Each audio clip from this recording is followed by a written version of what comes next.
y evidentemente también un fundamento.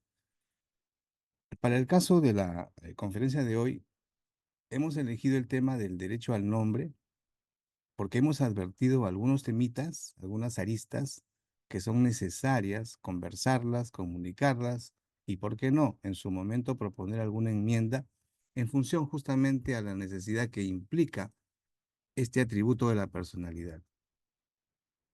Quienes hemos pasado pues por los salos universitarios en la Facultad de Derecho, hemos recibido directamente del ponente, ¿no? Del profesor Carlos Fernández de Sarego, ya sea leyéndolo o ya sea siendo su alumno, que justamente a mí se me dio la gran posibilidad de ser alumno del maestro y él explicaba justamente en sus clases, ¿no? Respecto a todos los temas vinculados con el derecho de personas y ponía de relieve el tema del derecho al nombre. Significaba lo siguiente, ¿no? Si bien es cierto el derecho al nombre forma parte del plexo de los derechos de la persona humana,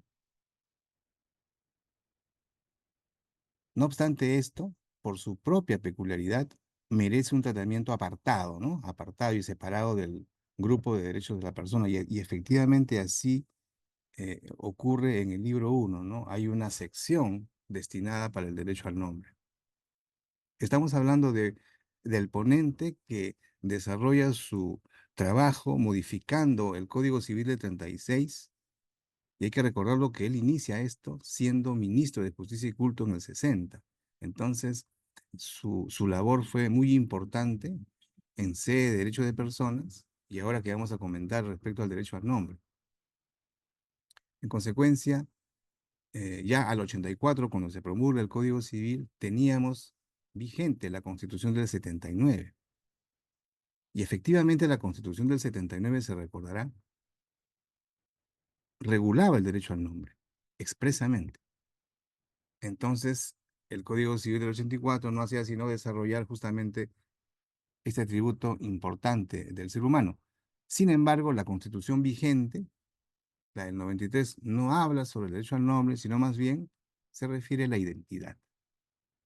Entonces, sirvan estas primeras líneas expositivas para aclarar un poquito el panorama de lo que vamos a exponer hoy, porque en realidad el nombre tiene muchas aristas, o en todo caso se desenvuelve, se decanta en un conjunto de elementos jurídicos que efectivamente vamos a reconocer ahora, o de pronto vamos a conocer, ¿no? Siendo el tema civil, no necesariamente pues los abogados conocen pues esta materia, ¿no? Se especializan en otras, de modo tal que el día de hoy vamos a revisar, fíjense ustedes, los enfoques que podemos encontrar respecto al nombre. Y miren que hay más, ¿ah? Y miren que hay más, pero al menos dentro de lo que más o menos conocemos como competencia, tenemos el enfoque constitucional, judicial, el civil, el administrativo, el notarial y el registral. Esta presentación tiene cerca de 100 láminas, ¿ya? Que se ha hecho justamente para ustedes. Ya las personas encargadas les harán llegar su contenido, pero siempre es necesario, cuando empezamos a abordar algún tema jurídico, prestar atención a si éste tiene alguna referencia constitucional. Y en efecto, la Constitución está vinculada con esta materia. Como decíamos inicialmente, la Constitución anterior regulaba en el numeral primero del artículo segundo expresamente como derecho de toda persona a poseer un nombre propio. Ya la Constitución vigente no se expresa en esos términos, sino más bien habla de la identidad. Y como ya es de conocimiento general, la identidad obviamente comprende el derecho al nombre. Entonces es un concepto mayor. Si queremos siempre hacer referencia a Kelsen, va a ser necesario, por lo tanto, en su interpretación ya efectuada por la doctrina respecto a la creación de la pirámide, que como ya todos sabemos, Kelsen jamás habló de una pirámide, pero en una didáctica interpretativa del sistema que él manejaba como principio de unidad, en este instante, cuando vemos la Constitución, tenemos que repasar si algún convenio, alguna convención, algún pacto, algún tratado de los que somos suscriptores, también hace referencia al nombre. Y encontramos, por ejemplo, la Convención Americana sobre Derechos Humanos, suscrita por nosotros en el 78. Habla del nombre propio, ¿no es cierto?, como derecho. Hago referencia a la cuarta disposición final y transitoria de la Constitución del 93. ¿Por qué? Porque esta norma señala que las normas relativas a los derechos y a las libertades que la Constitución reconoce se interpretan de conformidad con la Declaración Universal de los Derechos Humanos y con los tratados y acuerdos internacionales sobre las mismas materias ratificadas por el Perú. De modo tal que cuando abordemos cualquier tipo de derecho vinculado con la persona, siempre hay que referenciarlo con los convenios internacionales de los que hemos participado como suscriptores. Igualmente, la Convención sobre los Derechos del Niño, suscrita en el 90, en su artículo 7 dice lo siguiente: el niño será inscripto inmediatamente después de su nacimiento y tendrá derecho desde que nace a un nombre. El numeral 2 de este artículo dice: los Estados partes velarán por la aplicación de estos derechos de conformidad con su legislación nacional. Luego tenemos el Pacto Internacional de Derechos Civiles y Políticos, también suscrito en el 7.8, que dice en el artículo 24, numeral 2, todo niño será inscrito inmediatamente después de su nacimiento y deberá tener un nombre. De modo tal porque el nombre, como atributo de la personalidad, como signo de individualización dentro de la familia, tiene reconocimiento no solamente constitucional, sino también convencional. Citamos estas normas del derecho interno e internacionales porque pueden ser útiles al momento de presentar los escritos que contienen o alguna demanda o en su caso una solicitud, si es que estamos hablando de rectificación de nombre en el manejo de los procesos no contenciosos, ¿no? Ahora, hoy en día, porque en mi época no era así, hoy en día ya la jurisprudencia ocupa un lugar importante. Y hay que destacarlo, ¿por qué? Porque el Perú como sistema jurídico adhiere a la familia romano-germánica, en donde la fuente por antonomasia es la ley y no la jurisprudencia. Sin embargo, recogiendo las experiencias de la familia del Common Law, estamos en la orientación de que la jurisprudencia hoy se comporta como un referente muy importante. Y entonces, por ahí hemos encontrado algunas resoluciones del TC, del Tribunal Constitucional, donde se desarrolla el tema del nombre, ¿correcto? No necesariamente en torno y en específico sobre esa materia, sino de pronto en temas que están alrededor, pero se desarrolla el nombre, como lo veremos enseguida. En el expediente 2273 del 2005, en un habeas corpus, no es un amparo, no es habeas data, no es asunto de cumplimiento, es un habeas corpus, se ventiló un caso vinculado con la necesidad que tenía una persona de obtener su DNI. Y el TC se dio cuenta que en realidad la pretensión no giraba en torno al DNI, sino giraba en torno al nombre. Y desarrolla pues una doctrina alrededor.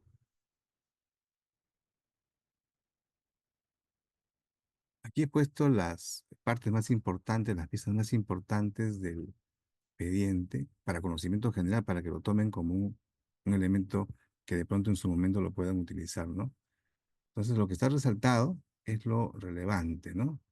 El 31º Juzgado Penal de Lima, del 2005, declara improcedente la demanda de habeas corpus por considerar que la parte actora no ha esclarecido su verdadera identidad, ni tampoco señalado los pormenores relacionados a su doble inscripción en el RENIEC. Por otra parte, las anomalías que pudieron cometerse en el proceso regular deben resolverse dentro del mismo y no en uno de naturaleza constitucional, ya que no hay vulneración en la libertad individual. Entonces acá, en el petitorio de la demanda, indica el TC, es pertinente precisar que lo que la parte actora reclama en el presente caso no solo se limitaría a la expedición formal del DNI, ¿no? Sino a que éste contenga, el DNI, los datos renovados que señala y entre ellos justamente el nuevo nombre, en mérito a la rectificación de su partida de nacimiento. Y en esta resolución, el TC también hilvana ideas en torno a la partida de nacimiento y su importancia en el marco justamente del nombre, poniendo de relieve que dentro de los elementos de la partida de nacimiento está justamente el nombre. El nombre tiene dos componentes, señala el TC, ¿no? El prenombre y los apellidos. Aspecto que obviamente está regulado en el Código Civil. Asimismo, caracteriza el nombre como inmutable, como no comercial, como imprescriptible. Es una doctrina que el TC ha ido desarrollando y que la judicatura, ¿cierto?, ha tomado en cuenta. Y respecto al apellido, renunciable e inmodificable. Y miren ahí en morado, ¿no? Debe figurar primero el apellido paterno y luego el apellido materno. Esta es una resolución del 2005. Hoy podríamos decir lo mismo, 2025, después de 20 años, que primero va el apellido paterno y luego el apellido materno. Veremos eso si es así.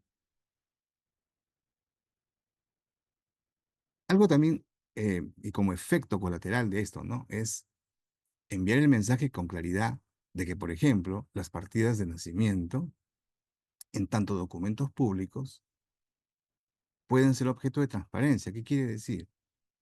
Que, o de publicidad en general, ¿no? Que cualquier persona puede solicitarlas. Cualquier persona puede solicitarlas y no solamente sus titulares, que es, digamos, lo que la comunidad cree, ¿no? Y no es así, pues. Una vez que se asigna una cierta denominación a cada individuo, surge la necesidad de que éste conserve el nombre que se le ha dado. Su eventual modificación podría generar confusión e impediría la identificación de la persona. De ahí que el titular tenga también el deber de mantener la designación que le corresponde. Este razonamiento es válido, ¿por qué? Porque hay experiencias legales extranjeras o doctrinales que habilitarían la idea de que el nombre puede ser cambiado en cualquier momento y bajo cualquier circunstancia, y es más, sin ningún tipo de justificación, cosa que no es razonable. Acá también en esta resolución se habla de derecho a la identidad y hay un desarrollo, ¿no? Entendido como el derecho que tiene todo individuo a ser reconocido estrictamente por lo que es y por el modo como es. Vale decir, el derecho a ser individualizado conforme a determinados rasgos distintivos esencialmente de carácter objetivo. Nombres, seudónimos, etc. Ya yendo al caso concreto, se trata por el contrario, señala el TC, de establecer si al no contar con DNI, la parte demandante es perturbada en su derecho a la identidad, razón por la cual corresponde evaluar la rotación de la administración, ¿no? Que es el tema central, ¿no? El tema del DNI, pero que obviamente como colateral surge el asunto del nombre. ¿Cómo resuelve el TC? Declara fundada la demanda de habeas corpus y ordena al RENIEC otorgar a la parte demandante el duplicado de su DNI. Pero ojo, ah, con el nombre, con el nombre que está proponiendo, pero manteniendo la intangibilidad de los demás elementos identitarios, perdón. Llámese edad, sexo o lugar de nacimiento, consignados en la partida de nacimiento, atendiendo lo expuesto en el fundamento 35. Es decir, que con esta, digamos, posición del TC, se permitió el cambio del nombre vía habeas corpus. Ojo, es importante tomar en cuenta esto. Otro caso.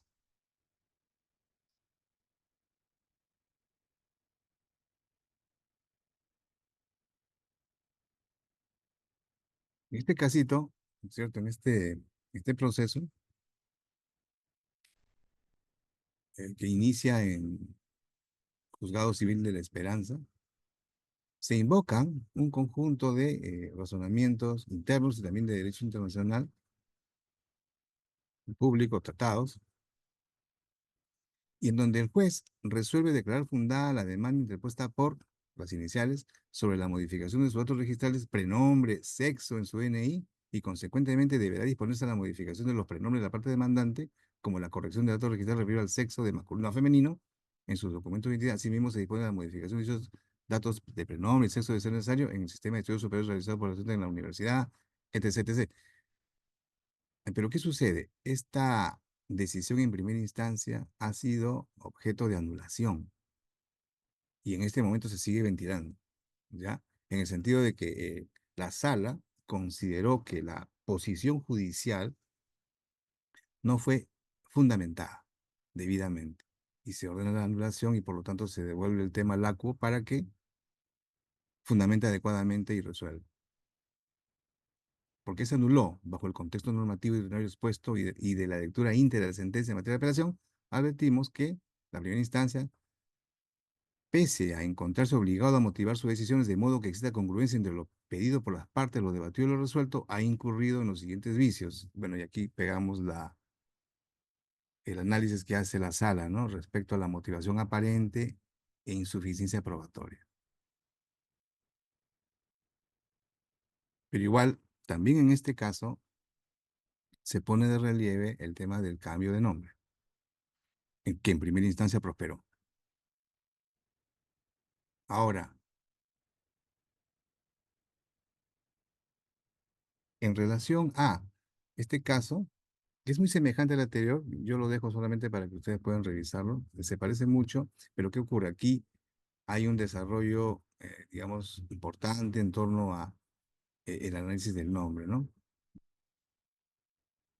Porque se indica lo siguiente, ¿no? En la sentencia del 2013, la 139, se estableció como doctrina jurisprudencial que el sexo era un elemento inmutable y que consecuentemente no era viable solicitar su modificación en los documentos de identidad. Esto además se asoció con la idea de que cualquier alteración de la identidad en función de ese criterio debía ser entendido como un trastorno o una patología. Eso quedó como doctrina jurisprudencial, pero justamente esta resolución la modifica. ¿Y en qué sentido? En el sentido de que se va a permitir a los jueces, mediante los medios probatorios correspondientes, a tomar una decisión al respecto. Antes, pues, la identidad estática era la que se privilegiaba. Ahora no. Ahora se maneja otro concepto a raíz justamente de la modificación de ese precedente. Entonces, se indica en la sentencia del TC, no declaré improcedente la demanda respecto al periodo de cambio de nombre y se deja a salvo el derecho de la parte recurrente a fin que lo pueda hacer valer en la vía judicial que corresponda. En buena cuenta, el TC ya no va a ver esos casos, sino que tiene que hacerlo el Poder Judicial. Eso es lo que se dispone. Un caso estrictamente civil. Cuando se expone un motivo justificado en aras de poder cambiar el apellido, este resulta amparable, que es básicamente lo que persigue el artículo 29 del Código Civil. Ocurre que acá una persona lleva un apellido que justamente es vergonzoso para él y estigmatizante, ¿no? Lo cual originó la necesidad de que se demande su rectificación y efectivamente se hizo. Entonces, en este esquema constitucional, vemos cómo el TC ha ido avanzando en el desarrollo del tema del nombre y asimismo el Poder Judicial ha ido en la misma línea interpretativa del TC. ¿En qué sentido? De que el nombre, siendo un atributo de la personalidad, merece una protección enorme en cuanto a su inmutabilidad y que solamente puede prosperar un cambio en tanto y en cuanto se demuestre fehacientemente su necesidad. Ahora, en el plano estrictamente procesal civil, contamos con normas en la sección de procesos no contenciosos para rectificar el nombre, no para cambiarlo, para rectificarlo. Una cosa es cambiarlo, modificarlo, ¿no? Y otra cosa es la rectificación como consecuencia de errores, ¿no? U omisiones en las partidas. Esto último, la rectificación, se regula por el Código Procesal Civil y sigue un cauce, obviamente, en función a sus normas. Es un tema preciso, exacto. Con lo cual ya anunciamos entonces que los cambios de nombre no pueden ir por la vía no contenciosa, tienen que ser por la vía contenciosa. Estamos anunciando esto en este momento. Entonces acá están todas las reglas que establece el Código Procesal Civil, ¿no? Se están colocando a efectos de que se tenga como un conjunto integral de la conferencia. Ahora, tenemos un trámite denominado como especial. ¿Qué ocurre? Las personas cuyo nacimiento se hayan inscrito en los registros de Estado Civil de la Municipalidad de la República y Consulado de Perú, en cuyas partidas figuren por error entre sus nombres y apellidos la palabra D o las letras Y, I, E o A, u otro error manifiesto de ortografía, que fluya del propio documento podrán pedir su rectificación. El juez, sin observar el trámite del 754, dispondrá de plano la rectificación correspondiente, es decir, sin audiencia.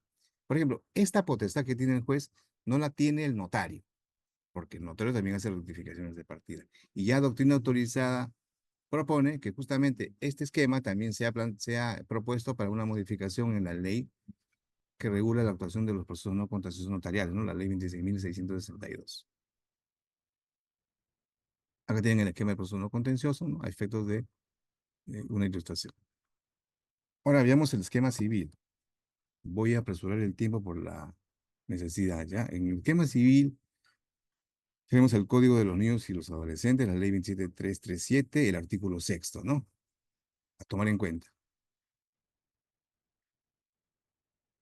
Nuestro Código Civil, el 84, el nombre comporta un derecho y a la vez un deber. Posición del ponente, el doctor Carlos Fernández Sareo. Sin embargo, doctrina nacional vigente sostiene que eso no es posible, porque no se puede tener un derecho y un deber a la vez respecto de una misma materia.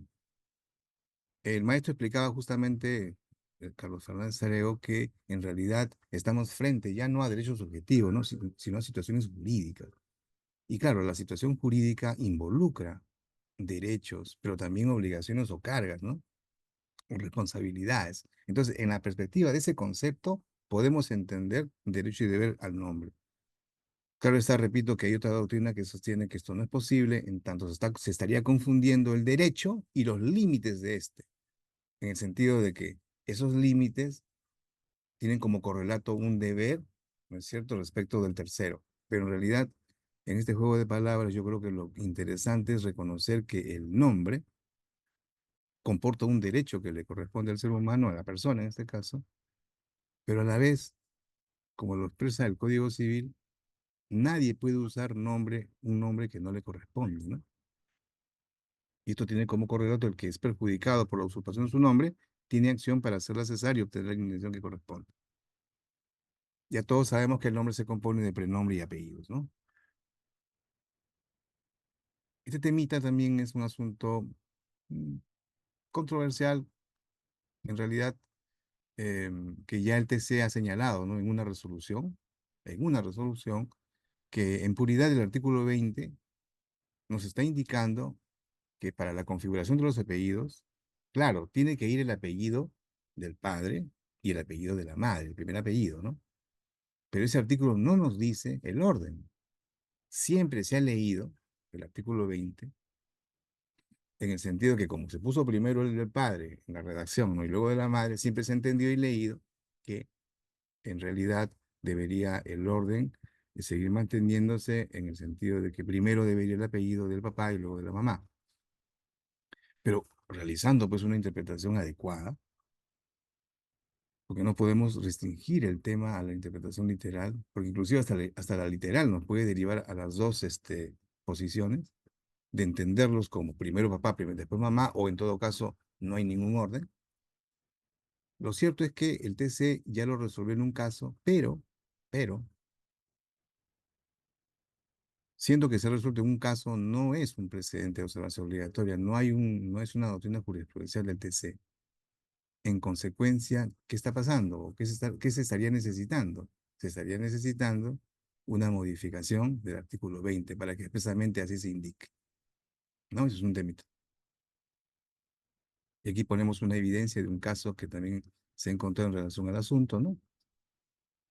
Este es el casito el 2970 del 2019, en donde declarando fundada la demanda, se establece inaplicable al caso concreto el artículo 20 del Código Civil referido al sentido interpretativo que establece un orden de prelación en los apellidos asignados al hijo de conformidad con lo establecido por el tribunal en la presente sentencia. Entonces, no hay precisamente un orden, ¿no? Entonces se resuelve para ese caso.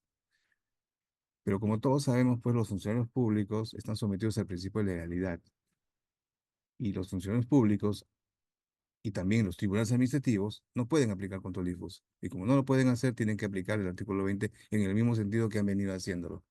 Porque estarían invocando, por ejemplo, el principio de predictibilidad, ¿no? En función al principio de predictibilidad, siempre se ha puesto primero el pedido de papá y después de la mamá. Por eso se está reclamando con urgencia la modificación del 20 para que el tema sea totalmente libre. Entonces, en esta resolución hay muchos fundamentos interesantes en relación al tema del nombre, en cuanto a sus características, que también se está colocando acá para su conocimiento, para que lo tengan como referencia. Ahora, en la legislación comparada, en relación a la elección del orden, ¿no? De los apellidos, tenemos, por ejemplo, la experiencia española. Si la filiación está determinada por ambas líneas, el padre y la madre de común acuerdo podrán decidir el orden de transmisión de su respectivo primer apellido antes de la inscripción registrada. España lo reconoce. Portugal, la elección del nombre y apellidos del menor pertenece a los padres. A falta de acuerdo, el juez decidirá de acuerdo con el interés del menor. De acá nada más, Argentina, el Código Civil y Comercial de la Nación, ¿no? De Argentina, recientemente promulgado, ¿no? 2014. En el 64, el hijo matrimonial lleva el primer apellido de alguno de los cónyuges. En caso de no haber acuerdo, se determina por sorteo realizado en el registro de Estado Civil y Capacidad de las personas. O sea, digamos, no es un asunto el de la posición de los apellidos, el orden del mismo, menor, ¿no? Es un tema realmente importante y ya tiene reconocimiento internacional y lo que tenemos que hacer urgentemente es justamente modificar nuestro código. En esa línea, para los especialistas en civil, sabemos que hay pues un anteproyecto, ¿no? Trabajado en el 2020 y ahí justamente se propone en el artículo 20 su modificación, ¿no? Se indica al hijo le corresponde en ese orden el primer apellido del padre y el primero de la madre, salvo acuerdo en contrario en cuanto al orden, ¿correcto? Entonces ya hay una previsión en este proyecto. Igualmente les adjunto el último proyecto cuyo dictamen fue aprobado el 5 de julio del 2024 y quedó ahí, ya no avanzó más, y en donde en la fórmula legal, ¿no? Se indica, al hijo le corresponde el primer apellido del padre y el primero de la madre, o los apellidos del progenitor que efectúe la inscripción solo y que decida consignar únicamente sus apellidos. El orden de prelación de estos lo determina el padre y la madre por mutuo acuerdo. Entonces falta impulsar un poquito el tema para que se modifique este artículo 20 del Código Civil. Luego también en el 21 se regula el tema que ya es conocido por todos en relación a la asignación del apellido por parte de la madre, para que obviamente el niño no tenga ausencia de apellidos, ¿no? Entonces, eso es un temita que también todos lo conocemos, que de alguna manera está vinculado con el tema del nombre. La prueba referente al nombre resulta de su respectiva inscripción en los registros de Estado Civil. Eso es fundamental también tomar en cuenta, muy importante. Ahora, el cambio de nombre está expresamente regulado en el artículo 29.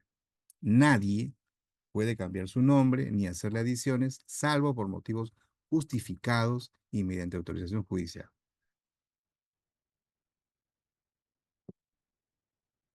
Este artículo no dice la vía,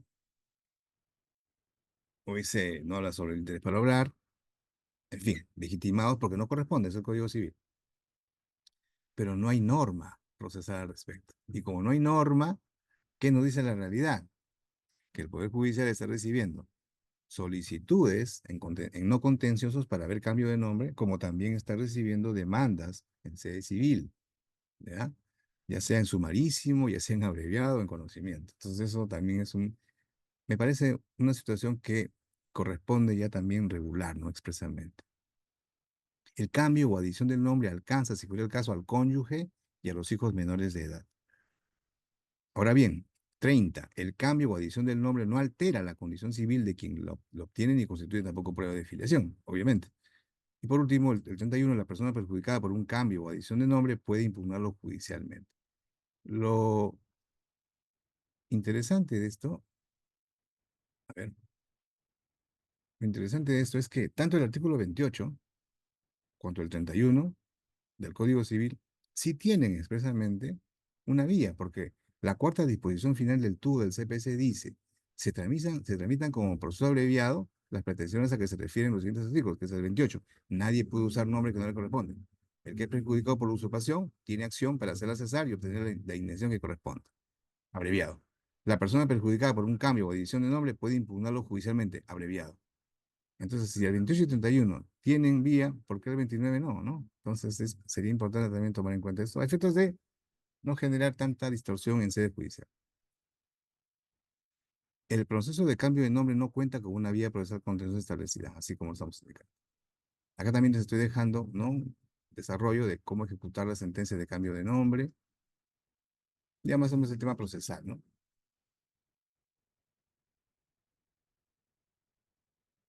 En la casación 1018 del 2020 Lima Sur, cambio de nombre, al haberse tramitado la pretensión de cambio de nombre como un asunto no contencioso, indica esta casación, se ha transgredido el derecho al procedimiento preestablecido, que forma parte del derecho al debido proceso, y por consiguiente, el derecho de defensa de las entidades que debían ser emplazadas. ¿Qué quiere decir esto? Que ya la Suprema está tomando una posición, ¿no? Respecto a el cambio de nombre, que no puede ir por no contencioso.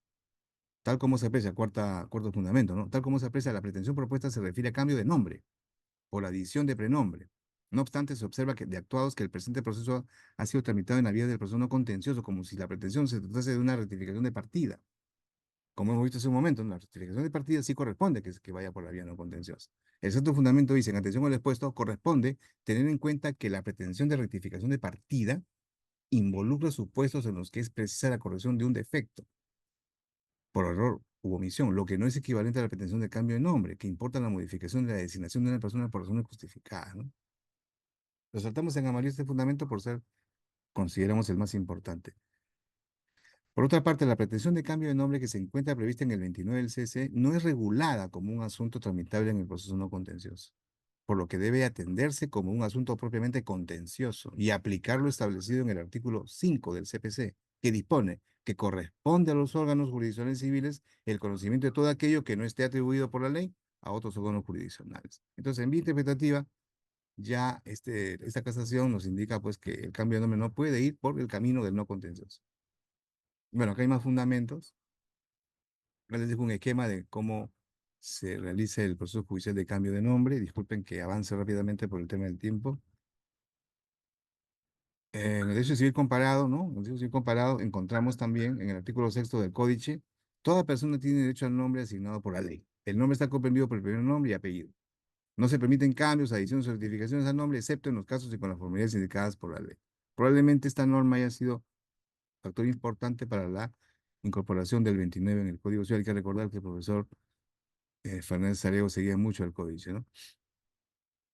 Artículo 34 del Decreto Presidencial 396/2000, también de Italia, que también se explica y se cita, ¿no? Está prohibido imponer a un niño nombres ridículos o vergonzosos, que es un tema que en el Perú, lamentablemente, no existe como norma expresa. Hay que recordar que en su momento se modificó el reglamento de la ley de RENIEC, justamente colocando un tema muy parecido, pero a los días fue derogada la norma. Y tiene un verdadero propósito, pues, ¿no? Porque si usted permite que la norma no ponga parámetros, avala para que la situación de un menor en el crecimiento y en su proceso de desarrollo pueda ser afectado, ¿no? Y evidentemente es plenamente justificado el cambio en su momento. El Código Civil Español también de 1889 también hace referencia al tema del cambio de nombre en cuanto a su importancia, ¿no? En Brasil también, estoy dejando este tema. Entonces vimos ya los enfoques constitucional y civil, constitucional, procesal, civil. Ahora vemos el enfoque administrativo. El enfoque administrativo tiene que ver ciertamente con el RENIEC, ¿no? El RENIEC aprobó en el año 2022, a finales del año 2022, una directiva. Esta directiva regula todos los procedimientos del registro civil. Y es importante conocerla porque ahí vemos cómo es que se califica, ¿no? Cómo es que se califica las solicitudes para el tema entre las inscripciones de nacimiento, lo que involucra también el tema del nombre. ¿Ya? Entonces aquí se está colocando las partes pertinentes de esta directiva. Quiero detenerme en un aspecto, a ver, permítanme.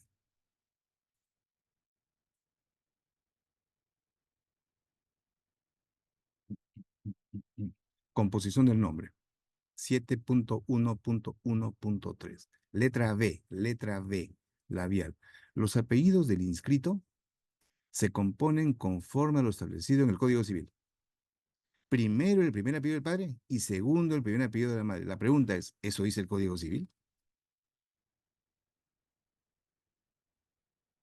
Entonces, ¿qué hace el registrador de Estado Civil del RENIEC, no es cierto? Frente a un pedido de un usuario y una usuaria, padres, ¿no? Que quieren invertir el orden, que supuestamente va contra la tradición.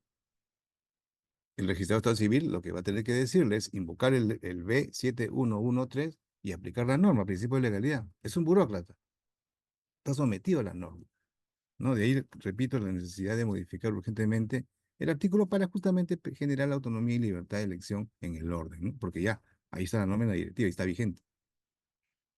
O sea, el otro enfoque es el notarial. Igual, el notario siendo autoridad, también está habilitado para las rectificaciones de partida, rectificaciones, no para cambios de nombre, rectificaciones, ¿sí? Y como todos sabemos, esa rectificación de partida tiene que ir acompañada de un escrito firmada por abogado, ¿no? Acá estoy colocando los datos esenciales para la guía correspondiente.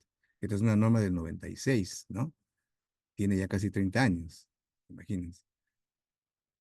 Ahí se indica que puede rectificar el notario. El notario no puede cambiar nombre. Es imposible, porque el notario no es juez, ¿no es cierto? Solamente puede cambiar, rectificar, perdón, por error u omisión, los nombres y apellidos, ¿no? Fecha de nacimiento, matrimonio, a partir de lo evidente de la partida o acta que se le pone de consideración, ¿no? O de otros documentos que efectivamente corroboren lo que se está apreciando. En ningún caso se podrá seguir el trámite notarial para cambiar el nombre, ¿cierto? La persona, los apellidos, el sexo, u otra información contenida en la partida que no surja de un error evidente. Hay mucha restricción en consecuencia para la actuación del notario. Estamos colocando acá la doctrina nacional autorizada respecto al tema y sus comentarios, ¿no? Con un ejemplo que se está fijando ahí para su conocimiento. Esta doctrina también es la que justamente pone de relieve el tema en el sentido de que haya la necesidad de que ese trámite especial de esas letritas que se incorporaban entre los pronombres y los apellidos que hace un momento citamos también, ¿no? Formen parte de la posibilidad de actuación del notario, ¿no? Porque claro, nos parece que también es un asunto menor, ¿no? Que muy bien lo puede hacer un notario. Con el, digamos, con la gran ventaja de favorecer a los usuarios, ¿no? Por el tema del tiempo que generalmente se establece en sede judicial. Aquí está la solicitud. ¿Quién puede solicitar, no es cierto?, la rectificación del nombre, no del cambio, de la rectificación, tanto en la partida de nacimiento como en la partida de función y la partida de matrimonio, los legitimados. Y el trámite que siempre tiene que estar acompañado de una publicación, ¿no? Como se establece conforme a la ley 26.662. Y que cierra con una escritura pública, que es la que se deriva justamente a reunir para los cambios del acta y en su caso del DNI. Y estamos cerrando con el enfoque registral. En su momento, Registros Públicos también tuvo una problemática en torno al nombre, pero la definió, año 2003, con un precedente de observancia obligatoria, 2003, 2003. El nombre no constituye sino una de las vertientes de la identidad personal. Ya desde 2003 SUNARP ya hablaba de identidad, la que se refiere a los signos distintivos que permiten individualizar a la persona y que se complementa con otros elementos, siendo que la evaluación de las discrepancias en el nombre debe fundamentarse en una apreciación conjunta de los elementos sobrantes en el registro y los instrumentos públicos aportados por los solicitantes, que a través de distintos factores de conexión permitan colegir en forma indubitable que se trata de la misma persona. Lo que ocurre es que a nivel registral, como todos sabemos, los derechos pues van a tener un grado altísimo de oponibilidad, ¿no? Y en consecuencia la publicidad tiene que ser materialmente y formalmente casi casi exacta o perfecta. Entonces, cuando se presentaba una solicitud de inscripción y se registraba esta y posteriormente una vinculada a ella para su inscripción y se encontraba discrepancia entre el prenombre, los apellidos, lo que hacía el registrador público era observar el título, detener la inscripción para que subsane el usuario. Y era muy complejo. Entonces el tribunal entendió que y comprendió que era necesario darle facilidad de acceso a la inscripción y evidentemente razonando muy bien, porque decía, si yo tengo otros elementos que me permiten colegir que efectivamente A es A el que aparece en el registro, pues ya no hay necesidad de seguir observando, ¿no? Y por esa razón, este precedente dio solución a esta situación. No obstante, hay norma, ¿no es cierto?, que también regula esto en el Reglamento General. 8.5 del Reglamento General de los Registros Públicos, texto único ordenado. Cuando la rectificación se refiera a hechos, susceptibles de ser probados de un modo absoluto con documentos fehacientes, bastará la petición de la parte interesada acompañada de los documentos que aclaren el error producido. Dichos documentos pueden consistir en copias legalizadas de documentos de identidad, partidas del registro de Estado civil o cualquier otro que demuestre indubitablemente la inexactitud registral. Entonces hoy ya se ve un escenario más grande, más plausible para las modificaciones o aclaraciones o rectificaciones en sede registral de los nombres y luego su inscripción. En donde obviamente entonces el registrador ya no va a pedir que se modifique o se rectifique el prenombre en la partida, no, basta con que él pueda verificar con los documentos para que pueda permitir el acceso del título que se pretende inscribir. Y en una resolución del Tribunal Registral que podemos ver, la resolución 135/2021, ¿no? Procede la rectificación del nombre de un titular registral cuando habiéndose presentado documentación fehaciente, existen suficientes elementos de conexión entre el nombre del titular y el nombre que se indica como correcto, de tal manera que pueda llegar a la conclusión indubitable que se trata de la misma persona. No se pueden acompañar los documentos históricos del RENIEC, en fin, hay muchos documentos que pueden facilitar al registrador para que verifique que se trata de la misma persona, ¿no? Entonces, ya terminando la exposición con el apoyo de las láminas, tenemos las siguientes conclusiones. El derecho al nombre, el derecho al nombre, está inmerso en el derecho a la identidad. Consideramos que actualmente RENIEC debería admitir la libertad o autonomía de los progenitores en la decisión del orden de colocación de sus apellidos en el nombre de sus hijos. El cambio de nombre no es admisible en vía no contenciosa. La normativa acerca del nombre se encuentra equilibrada, estando sometida a los vaivenes de nuestra jurisprudencia, por lo cual es necesaria una norma expresa para evitar decisiones diferentes. Por mejorar, debe definirse en norma expresa la vía del proceso judicial a ventilar el cambio de nombre. Debe modificarse la ley 26.662 de modo que se admita la figura del trámite especial que el tubo del CPC permite a los jueces, esa del DIEOA. Y por último, debe modificarse el artículo 20 del Código Civil en el sentido de dejar a libertad de los padres la fijación del orden de colocación de los apellidos en la conformación del nombre de su hijo. Quedo atento de pronto si es que hubiese alguna consulta que atender, por favor. Con esto doy por concluida el repaso de la presentación que he traído para ustedes. Agradezco su atención y bueno, repito, para su consideración, alguna consulta que hubiere, por favor. Gracias, doctor. Muchas gracias por su ponencia.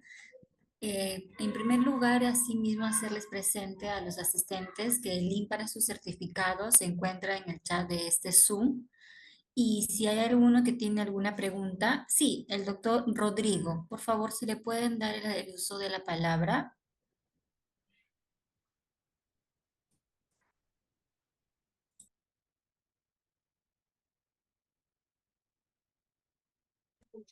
Buenas noches, doctor. Muchas gracias por su exposición, muy enriquecedora para los que no estamos en este campo civil, ¿no? El derecho civil. Eh, Mi Gracias, doctor. consulta es la siguiente. En el caso, en el caso de lo que es composición del apellido, hay varias condiciones, características que debe tener esta composición, ¿no? Como la fama, la popularidad, etcétera, ¿no? O por matrimonio, o por la fuerza de uno de los apellidos, ¿no? Para evitar homonimias, etcétera, ¿no? Entiendo que esto se hace a través de un proceso judicial. En todo caso, es el enfoque civil lo que prima acá. Eh, Quisiera su comentario al respecto y bueno, ahí he visto varias casaciones sobre este tema, como el caso de, de un general, me parece, Hermosa Ríos, eh, y un abogado que ahorita no recuerdo su nombre. He visto casaciones de Ayacucho, de acá de Lima, ¿no? Quisiera un comentario, un alcance, bueno, desde su conocimiento que usted tiene, doctor. Muchas gracias. A usted, doctor Rodrigo, bien, hace justamente referencia a la historia. ¿Cómo es que se formaban los apellidos? Como usted acaba de indicar, ¿no? El tema del lugar, el tema de el nombre del padre, Hernández, Hernando, por ejemplo, Hernando Hernández se formaba justamente así, ¿no? Porque era hijo de, Hernández se forma porque era hijo de Hernando. La fuerza también, la fama, en fin. Muchos criterios para ir poco a poco en la Edad Media, apartándonos ya del derecho romano, va apareciendo el tema del apellido. Ahora, en cuanto a esa referencia de Hermosa Ríos, efectivamente hay una casación, pues, que justamente quiere aparecer era como Hermosa y quería que se aumentara Ríos, ¿no? Una cosa así. Bueno, lo cierto es que, doctor Rodrigo, como se ha indicado, conforme a nuestro sistema civil, las modificaciones, los cambios sustantivos del nombre, importa también el apellido, obviamente, requieren de una justificación. Tiene que estar debidamente justificado. Justo cité una casación respecto a el apellido que usaba un menor, que era Melchor. Melchor. Entonces a él lo ofendían en el colegio con ese nombre, lo juntaban con otro prenombre, en fin. Y el juez, razonablemente, ¿no? Entendió el asunto y declaró fundada la demanda y efectivamente modificó en este caso el apellido, ¿no? Entonces, yo creo que de su consulta podemos derivar que no solamente los cambios involucran a los prenombres, sino también a los apellidos. Dos, que las modificaciones, tanto en un caso cuanto en el otro, exigen una motivación adecuada y tienen que estar plenamente justificadas. Tres, como usted bien ha señalado, tienen que desarrollarse en el escenario de un proceso civil y vamos a acuñar un dato adicional, contencioso, ¿cierto? No puede ser no contencioso. Esas serían mis primeras líneas de comentario, doctor Rodrigo.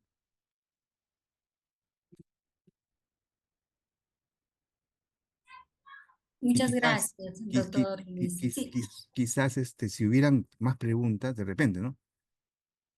Podrían hacerlas llegar a mi correo, con todo gusto. Lo que ocurre es que justo ya estoy por entrar a la universidad, tengo que dictar sí, clases, sí, ¿sí? doctor, lo sé y muchas Disculpe, gracias. sí. Para no, también su tiempo, ¿no? Que es valioso, doctor. Le voy a, el Ilustre Colegio de Abogados del Callao ha realizado un video de reconocimiento para hacerle presente. Es algo breve y de ahí ya estaríamos culminando con las palabras de despedida del decano, por favor. ¿Cómo no? Muchas gracias, señorita.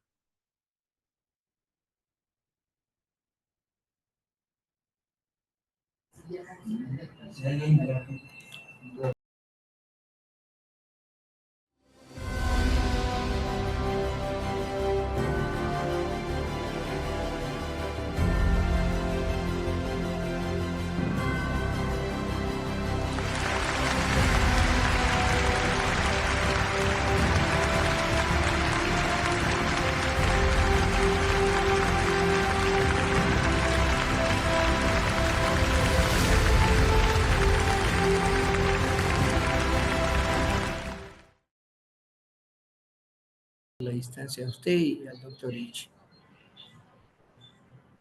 Muchas gracias, doctor.